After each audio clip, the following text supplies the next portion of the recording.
Hello, this is अभिषेक। लक्ष्य civil services के इस यूट्यूब प्लेटफॉर्म पे आपका स्वागत है।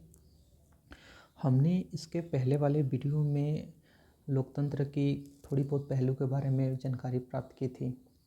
आज मैं प्रयास करूंगा कि इस टॉपिक को आगे बढ़ाया जाए, ठीक है।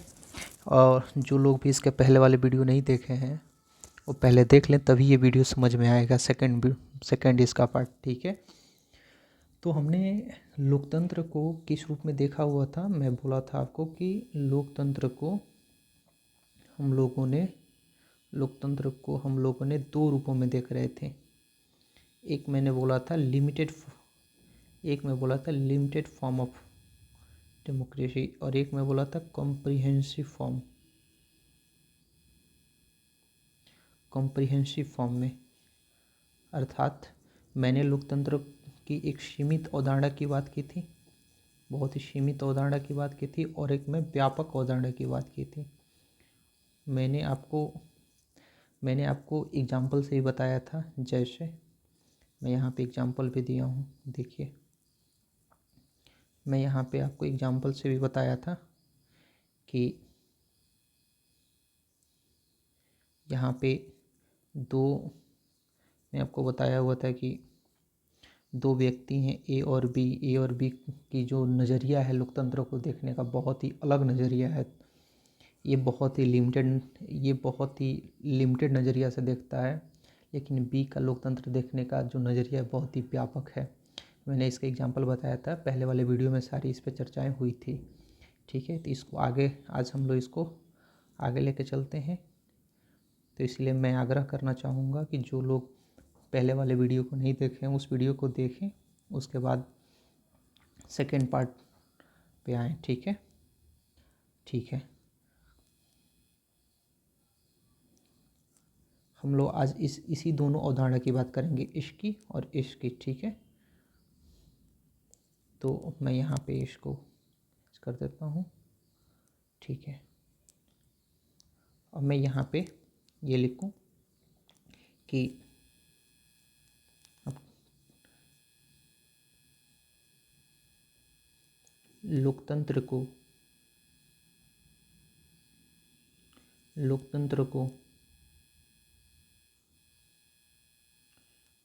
को सीमित रूप में तथा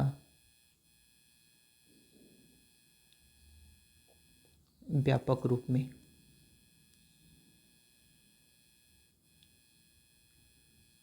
दोनों तरह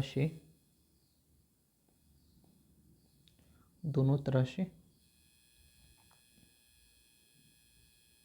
डिफाइन किया जा सकता है।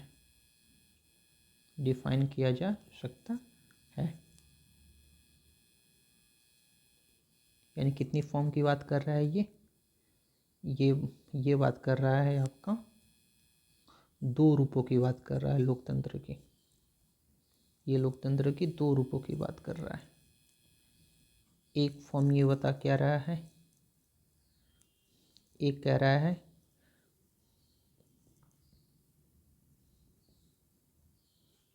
लोकतंत्र की सीमित रूप लोकतंत्र के सीमित रूप में अर्थ, और एक कह रहा है लोकतंत्र का व्यापक रूप में अर्थ।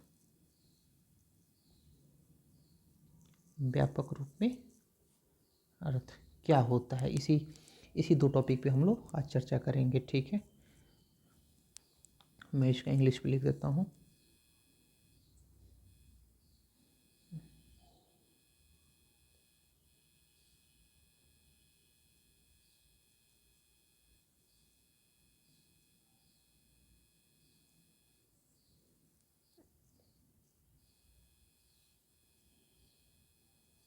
लिमिटेड फॉर्म ऑफ डेमोक्रेसी, और मैं यहाँ पे लिख देता हूँ कॉम्प्रिहेंसिव फॉर्म ऑफ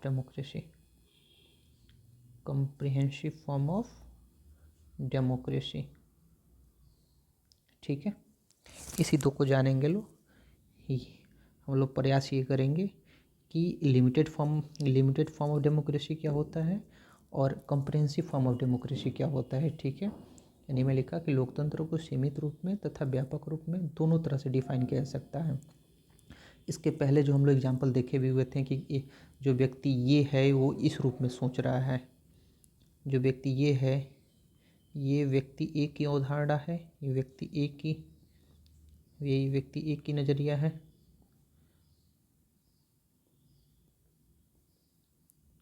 ठीक है, और इसमें देखेंगे लोग व्यक्ति वी की नज़रिया है।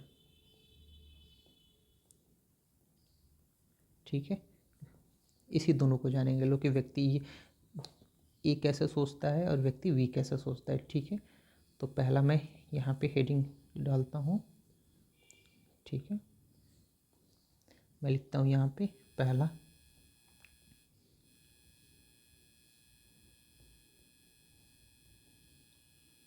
लोकतंत्र की सीमित रूप में, लोकतंत्र की सीमित रूप में अर्थ। ठीक है,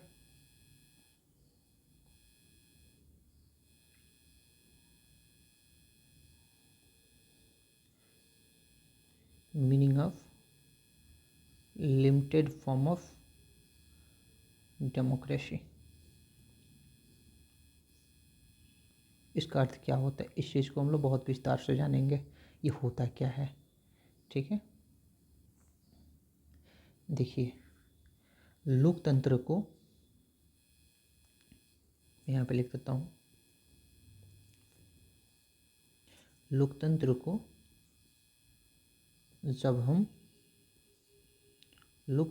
जब हम सीमित रूप में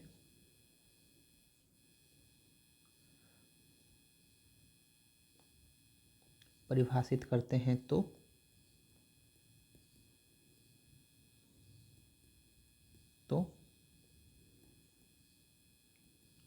लोकतंत्र एक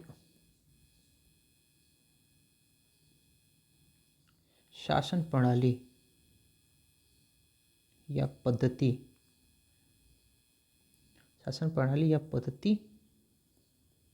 है और तब राजनीतिक आयाम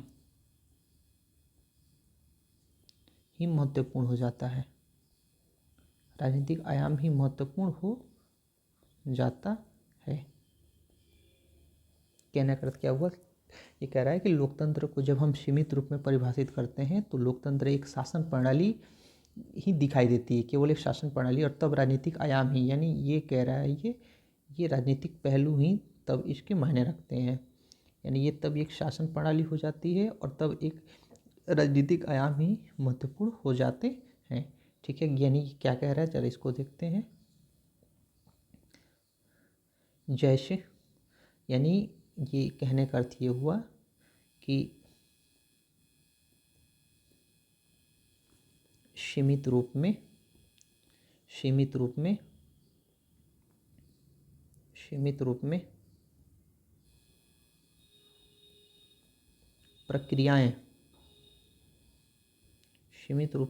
प्रक्रियाएं, यानी प्रोसेस। ठीक है, तथा संस्थाएं यानी इंस्टीट्यूशंस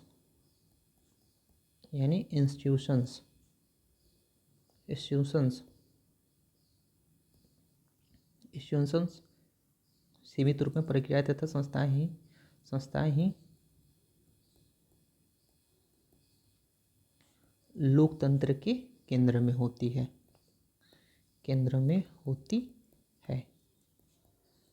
ठीक है, क्या कह रहा है, ये कह रहा है कि लोकतंत्र को जब हम सीमित रूप में परिभाषित करते हैं तो लोकतंत्र एक शासन प्रणाली या एक शासन पद्धति हो, या शासन पद्धति का अर्थ ये होता है कि उस जैसे कोई राज्य है, कोई देश है, तो वहाँ पे गवर्निंग सिस्टम कैसा है, यानी गवर्नमेंट का सिस्टम कैसा है, और तब ये डिसाइड किससे करता है, तब ये डिसाइड इस बात से करता है, कि शासन प्रणाली जो है ना वो किस प्रक्रिया से चल रही है, यहाँ किस प्रक्रिया से चल रही है, और ये शासन प्रणाली और वो शासन प्रणाली चलाने वाली संस्थाएं कौन सी है। केवल यानी शासन प्रणाली यानी किस प्रक्रिया के द्वारा वहाँ पे शासन प्रणाली स्थापित हो रही है, और ये शासन प्रणाली चलाने वाली संस्थाएं कौन सी है, यानी कौन कौन सी संस्थाएं हैं जो वहाँ की शासन प्रणाली में अपना ये भूमिका अपना अदा करती हैं। ठीक है, इसको हम लोग देखेंगे एग्जाम्पल के थ्रू। ठीक है, जैसे यहाँ पे जैसे जैसे जैसे मैं यहाँ पे लिखता हूँ, जैसे पार्लियामेंट, जुडिशियरी न्यायपालिका, जुडिशियली, पॉलिटिकल पार्टीज यानी राजनीतिक दल। ठीक है,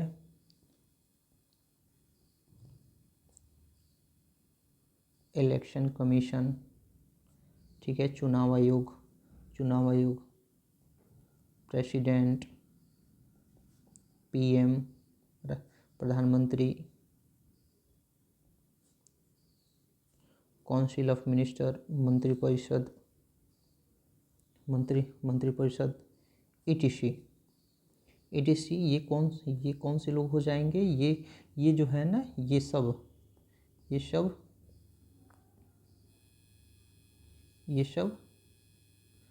सब संस्थाओं यानी लोकतंत्र की संस्थाओं के अंतर्गत आ जाएंगे। ये सब संस्थाओं के अंतर्गत आ जाएंगे। ठीक है,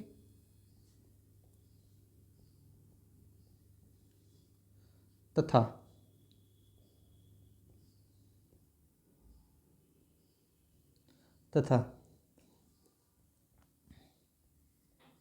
बहुमत शासन,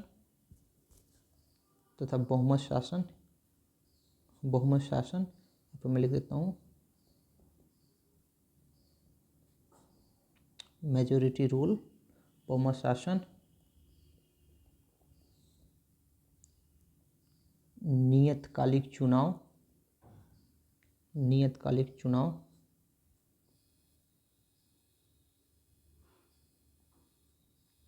यानी periodic election,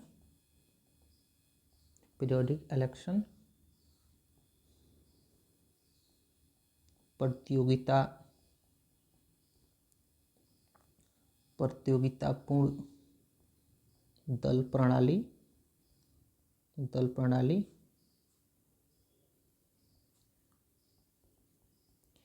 competitive party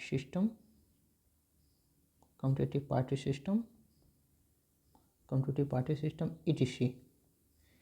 etc. ये सब कौन से हो जाएंगे, ये सब प्रक्रियाओं के अंतर्गत आ जाएंगे। ये सब प्रक्रियाओं के यानी प्रोसेस के अंतर्गत आ जाएंगे। ठीक है, आ जाएंगे। देखिए क्या कह रहा है, चलिए इसको समझते हैं। ठीक है, कि ये रहा है कि लोकतंत्र को जब हम सीमित रूप में परिभाषित करते हैं तो लोकतंत्र एक शासन प्रणाली और पद्धति के रूप में ही दिखती है। ठीक है, शासन प्रणाली और पद्धति का अर्थ ये हुआ कि इस जब भी हम सीमित रूप की बात करेंगे तो लोकतंत्र में, यहाँ पे पेन चेंज कर लो, तब लोकतंत्र के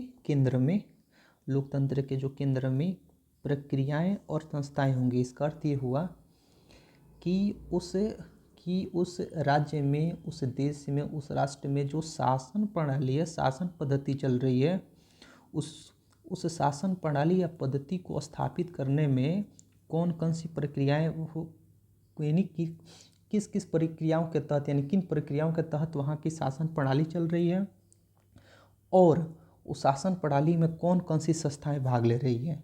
जैसे संस्थाएं में पार्लियामेंट, जुडिशरी संसद, न्यायपालिका, political parties, election commission, president, PM, council of, ये सब संस्थाओं के अंतर्गत आ जाएंगे। ज़रा बताइए, आप खुद सोच के देखिए कि क्या parliament, judiciary, political parties, election commission, president, PM, council of minister, क्या ये सब लोकतंत्र की संस्थाओं के रूप में नहीं आते हैं? बिल्कुल आ जाएंगे। अब आ जाइए देखते हैं। अब प्रक्रियाएँ, मान लीजिए जब भी चुनाव होता है, बहुमत शासन, तो चुनाव में जिसको बहुमत यानी मेजोरिटी प्राप्त होती है उसी की सरकार बनती है। तो देखिए, एक प्रक्रिया के तहत, यहाँ पे एक प्रक्रिया के तहत सरकार बनी, तो क्या हो जाएगी, बहुमत शासन एक प्रक्रिया हो गई। अर्थात चुनाव होगा, चुनाव में जिसको बहुमत प्राप्त होगा उसकी सरकार बनेगी। तो कहीं ना कहीं एक प्रोसेस से दिखाई दे रहा है। नियतकालिक चुनाव, पीरियोडिक इलेक्शन, यानी जो भी उपचुनाव होता है या 5 साल पे जो चुनाव, आम चुनाव होता है, जनरल इलेक्शन होता है, ये सब क्या हो गए, नियतकालिक चुनाव हो गए। ठीक है, ये सब प्रक्रियाएं कि हर 5 साल पे चुनाव होना है या उपचुनाव होना है। ठीक है, अब आप देखो, प्रतियोगिता पूर्ण दल प्रणाली यानी competitive party system, competitive party system करते हुआ कि कांग्रेस भी दिखाई आपको देती है, बीजेपी भी दिखाई देती है, आपको सीपीआई भी दिखाई देती है, आपको आप पार्टी भी दिखाई देती है, आपको जेडीयू दिखाई देती है, आपको आरजेडी भी दिखाई देती है। तो ये जितनी पार्टियों की आपस में एक संघर्ष करने की जो प्रणाली है ना, इसको हम लोग कहते हैं प्रतियोगिता पूर्ण दल प्रणाली यानी कॉम्पिटिटिव पार्टी सिस्टम है हमारे यहाँ। ठीक है, और ये सब प्रक्रियाएँ हैं। यानी कह रहा है कि सीमित रूप में लोकतंत्र के केंद्र में प्रक्रियाएं और संस्थाएं शामिल होती हैं। यानी इन दोनों के द्वारा, यानी कह ये रहा है कि ये जो संस्थाएं आपको दिखाई दे रही है, ये जो संस्थाएं दिखाई दे रही है, ये जो प्रक्रियाएं दें, ये इन दोनों के माध्यम से जो हमारे यहाँ शासन पद्धति चलती है, शासन पद्धति स्थापित होती है, उसी को कह रहा है, वही जो कह रहा है ना, वही लोकतंत्र की सीमित रूप हुआ। यानी इसमें केवल प्रक्रियाओं और संस्थाएं ही लोकतंत्र के केंद्र में हैं। ठीक है, आपको समझ में आया? अब हम लोग इसके सेकंड पहलू को देखते हैं। सेकंड पहलू क्या है इसका? दूसरा पहलू क्या है? दूसरा पहलू क्या है कि दूसरा पहलू है